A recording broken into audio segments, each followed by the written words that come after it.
Bismillahirrahmanirrahim. Assalamualaikum warahmatullahi wabarakatuh. Alhamdulillah wasyukurillah, kita panjatkan puji dan syukur kehadirat Allah Subhanahu wa taala bahwasanya pada kesempatan kali ini kita bisa bertemu kembali dalam pembelajaran PPKN kelas 11 semester genap unit kegiatan belajar mandiri 6. Adapun judul atau materi yang akan Bapak sampaikan yaitu tentang perwujudan konsep kesatuan bangsa dalam aspek Ipolesos Bud Hankam. Silahkan kalian simak sampai dengan selesai. Kita mulai pembahasan kita tentang perwujudan Kepulauan Nusantara sebagai satu kesatuan politik. Yang pertama, bahwa keutuhan wilayah nasional dengan segala isi dan kekayaannya merupakan satu kesatuan wilayah pada ruang hidup dan kesatuan mitra seluruh bangsa setelah menjadi modal dan milik bersama bangsa. Kemudian yang kedua, bahwa bangsa Indonesia yang terdiri dari berbagai suku dan berbicara dalam berbagai bahasa daerah memeluk dan meyakini berbagai agama dan kepercayaan terhadap Tuhan Yang Maha Esa harus merupakan satu kesatuan bangsa yang bulat dalam arti yang seluas-luasnya. Kemudian yang ketiga, bahwa secara psikologis bangsa Indonesia harus merasa satu, senasib, sepenanggungan, sebangsa dan setanah air, serta mempunyai satu tekad dalam mencapai cita-cita bangsa. Yang keempat, bahwa Pancasila adalah satu-satunya falsafah serta ideologi bangsa dan negara yang melandasi, membimbing, dan mengarahkan bangsa menuju tujuannya. Yang kelima adalah kehidupan politik di seluruh wilayah Nusantara merupakan satu kesatuan politik yang diselenggarakan berdasarkan Pancasila dan Undang-Undang Dasar Negara Republik Indonesia tahun 1945. Keenam, bahwa seluruh Kepulauan Nusantara merupakan kesatuan hukum dalam arti bahwa hanya ada satu hukum yang mengabdi kepada kepentingan nasional.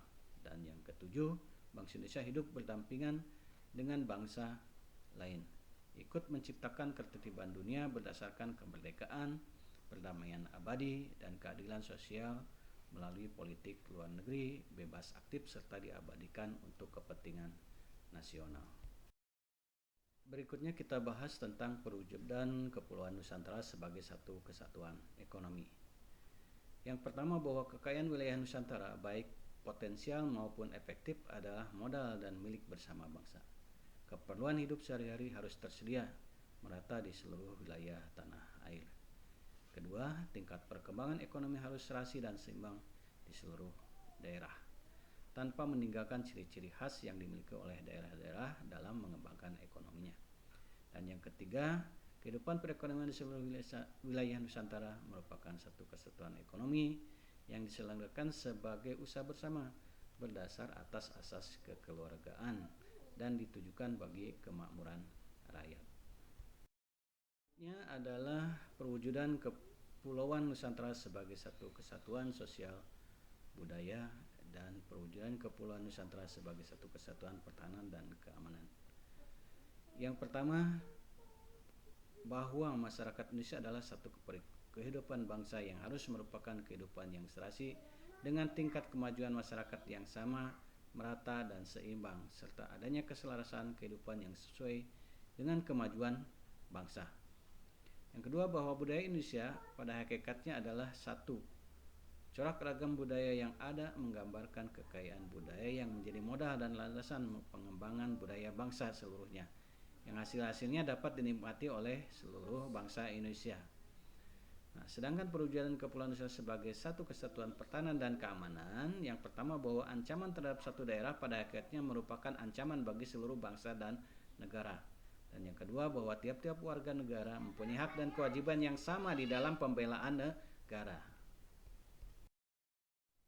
Demikian tadi yang bisa Bapak sampaikan tentang materi perwujudan dan konsep kesatuan bangsa dalam aspek Ipolesos Bud Hankam. Untuk memperdalam kajian tentang materi tersebut, maka Bapak akan memberikan tugas individu berupa pertanyaan. Silakan kalian berdasarkan uraian tadi buat kesimpulannya dan kirim tugasnya seperti biasa ke grup tugas di Telegram. Sekian dan terima kasih, semoga bermanfaat. Mohon maaf apabila dalam penjelasan masih ada kekurangannya. Akhir kata dari Bapak, wabillahi taufik wal hidayah. Wassalamualaikum warahmatullahi wabarakatuh.